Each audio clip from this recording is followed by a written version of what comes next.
morning everybody and welcome to Engineering Around.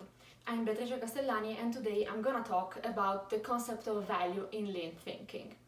Before even starting diving into this concept of lean thinking, I just wanna spend a couple of minutes explaining what it is, where it came from, and why it became so famous all around the world. So the name lean thinking is actually a generalization of the concept of lean manufacturing. And lean manufacturing is actually a generalization of the Toyota production system. So everything started from Toyota here, and the reason is that something happened in Toyota that surprised basically all the manufacturers all around the world in a way that they had to study the way they were working in order to find out how they were obtaining such incredible results. In particular, you have to think that Toyota was founded in 1937.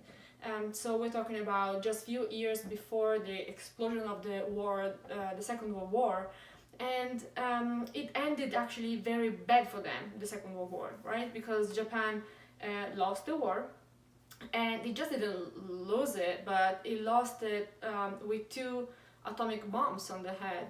So the economy was destroyed, the actual physical facilities were destroyed.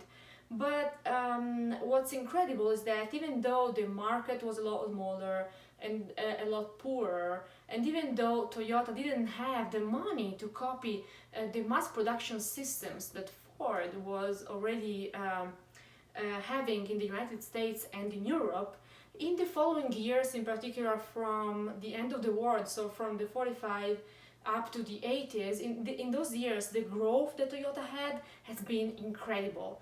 The productivity has been incredible, the quality became so much better than the one they could obtain in American factories. The cost of producing the products was smaller, and so there was just so much going on that someone had to go looking at what they were doing and to kind of discover what was the secret of their success. Okay, so at the end of the 80s, 2 professors, in particular Womack and Jones from the MIT, went to Japan and to Toyota to study what was happening there. They came back, and in 1991 they published the first book that talks about lean, that is called The Machine That Changed the World. And just after some years, in 1996, the second book came out, always from them, that was called Lean Thinking. So this second book is actually the book that contains one of the first descriptions or definitions about lean thinking, and it states this: lean thinking is precisely specifying value by specific product, identifying the value stream for each product, making value flow without interruptions, letting the customer pull value from the producer, and pursuing perfection. Look at that, how many times the word value is repeated inside this definition? Is 1, 2, 3, 4 times. So you can really have a feeling from this of how much the concept of value is engraved into the concept of lean manufacturing since the very first books that were published about it. Now, in the same book, Womack and Jones wrote down the 5 principles of lean. The first of these 5 values, the first of these 5 principles is the concept of value, okay? And the idea here is revolutionary, completely revolutionary, because they started looking at value at Toyota not from inside the company. They didn't ask themselves what was profitable for the company, but they started looking at the value from the outside, from the customer perspective. So the idea here is that they started asking themselves, what can we do to make our customer the happiest possible? So they started defining this value, giving a shape to this value, and then once they had an idea of what the customer was looking for, they went back inside the company and basically they started mapping their processes, the activities they were doing, and they started searching for this value inside of these processes and inside of these activities. So basically they said, okay, which of all the things we do every day, which of all the processes we have, all the procedures we have, all the activities we do, which of them is actually building and providing this value that the customer is asking for?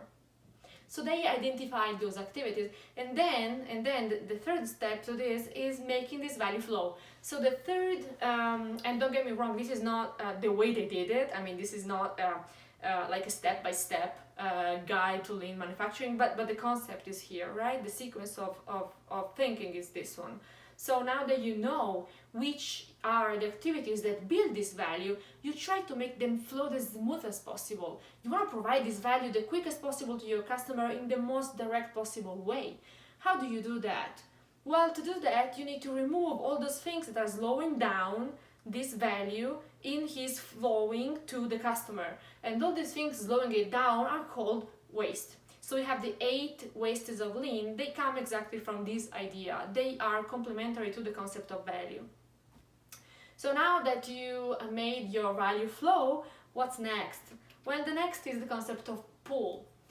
Another idea here that was very revolutionary about lean thinking is the idea that you shouldn't just keep building something and pushing it downstream and pushing it to the market. That was kind of the way that mass production was used to think about the market. If you think about the production of the Ford T, that was one of the first mass-produced cars. They were all one very similar to the other, and they were actually exactly the same car that all the market was going to buy. And basically, the market in America at the time was so big that they were sure that no matter how many they were able to build, the market was going to absorb them. They were going to buy those cars. So there was not really an attention of, there was no need actually to have an attention of how much the customer was going to buy. They were just pushing everything on the market because they knew that someone was going to buy those cars. So the concept here is the contrary, is we don't have money to do that. We can't risk to have all this stock and maybe then not selling the stuff we have. So let's wait for the customer. Let's wait to have actually something sold to pull all the production downstream. So the customer is asking what he needs, and the whole supply chain is answering to that need when the need comes out. So this concept started from outside the company, from the customer, but then it enters into the company, into the single processes, because the concept then became that basically every single actor in the supply chain, every single worker, every single activity that is made in the supply chain has a supplier and has a customer.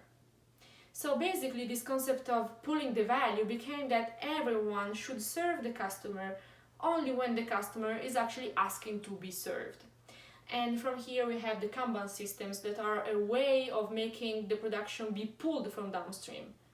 And be aware of the fact that Kanbans are not solutions or final solutions, they are actually ways according to Toyota, but they are kind of the first step towards the one-piece flow. When you can't have a one-piece flow, when you can just have the downstream process asking for one piece at a time, you build the Kanban in between, because that's what's gonna help you in that direction, in that vision of the one-piece flow.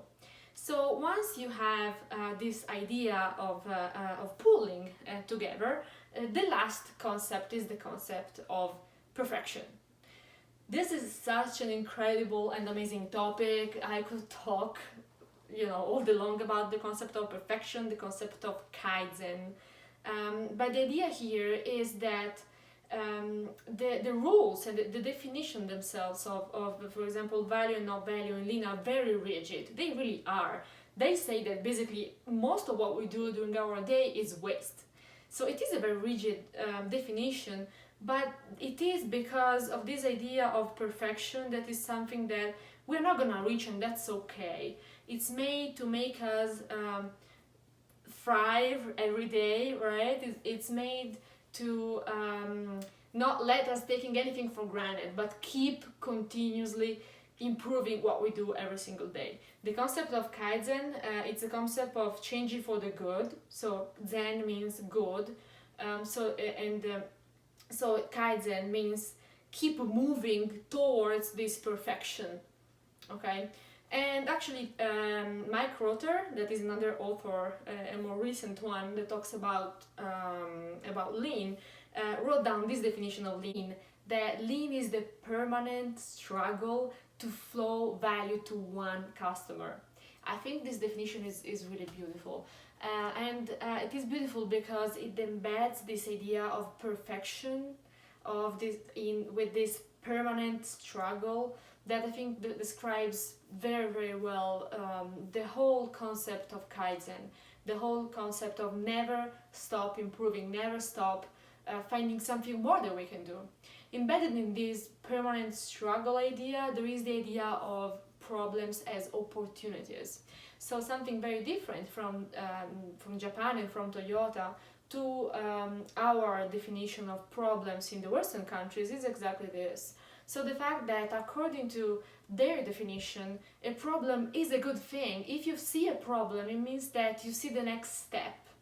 You still have an opportunity to do things better. So it is actually a bless to being able to still see problems, because the most dangerous thing that could happen to you is actually not being able to see the next step, thinking that you are done, thinking that you are doing it good enough. Okay, that is the most risky thing ever for Japanese people in general, because this is embedded in their culture a lot, but even in Toyota. Okay, so and then there's the concept of flowing value to one customer. This is also important because again it's embedded in this idea of perfection. There is this thing of wanting to provide value to each single one of them and not making an average, not trying to have something that is good for everybody, but being able to satisfy every single customer that enters the door with the best possible quality and service ever. Okay, so now let's look into different definitions of value in order to kind of follow the evolution that this concept take place, okay? So the first definition here, it's the most traditional one, is the one that you would hear applied in every operations context, is that value is whenever the product is being transformed. This is a very practical definition and it is used by continuous improvement people and by people working on the shop floors, but not only really. You could use it even in a software development company related to every time you're actually writing down the code.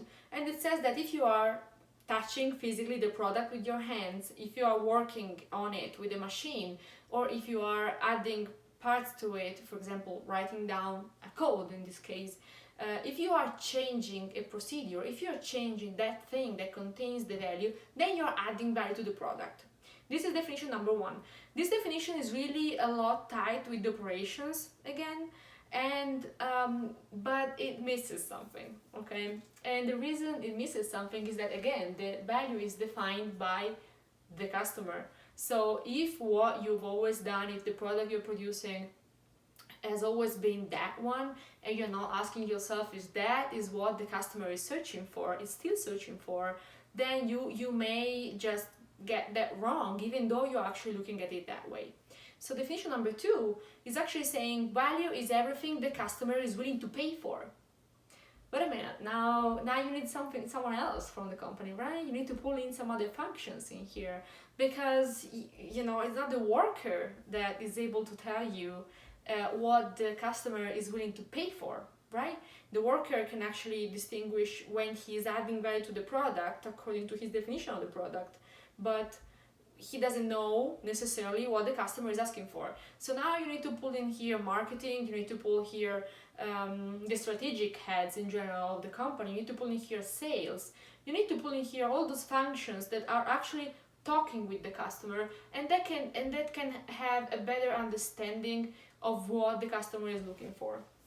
So we see that lean kind of starts in our first definition from production, from operations, and then it opens up to other functions inside the company.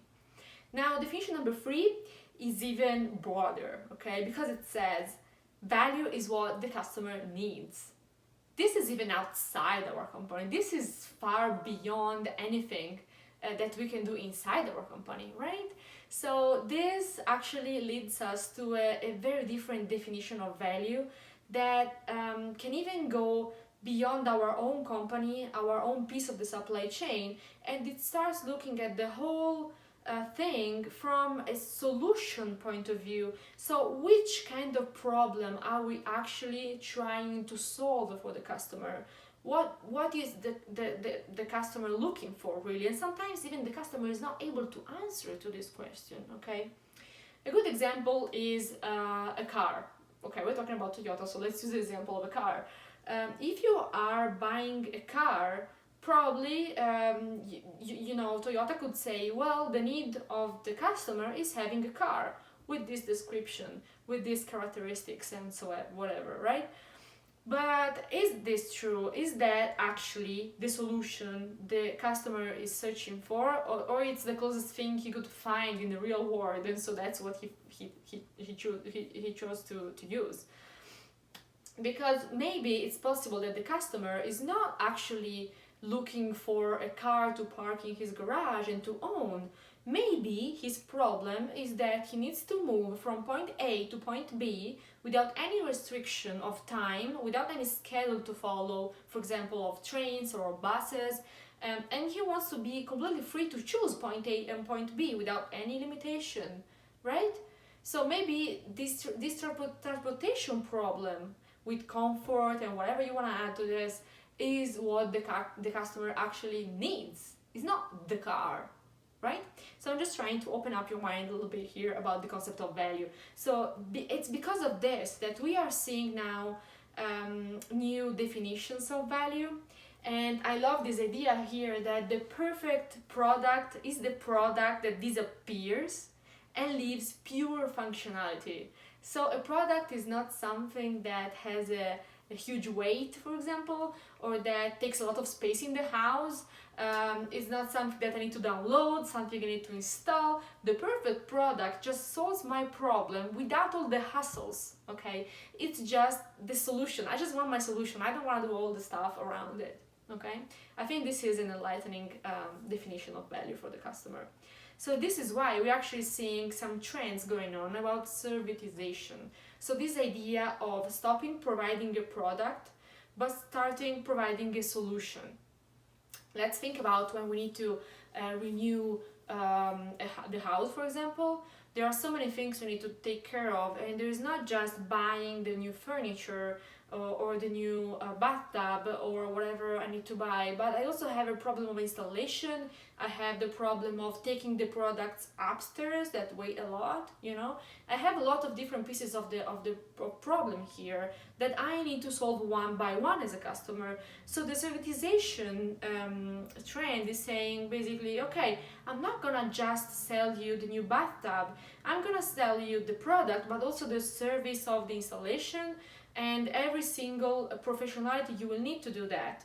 I will take care of synchronizing them and to coordinating them in the best possible way so that you don't have to think about nothing. I'm gonna take care of everything, okay? So this is the idea of switching from a product vision to a solution vision. It's one of the trends that it's going on out there in this moment. Okay, so this was just my little introduction to Lean and to the concept of value in Lean. If you liked what you heard, you can go to engineeringaround.com. This is my website, and you will find some articles and some other content.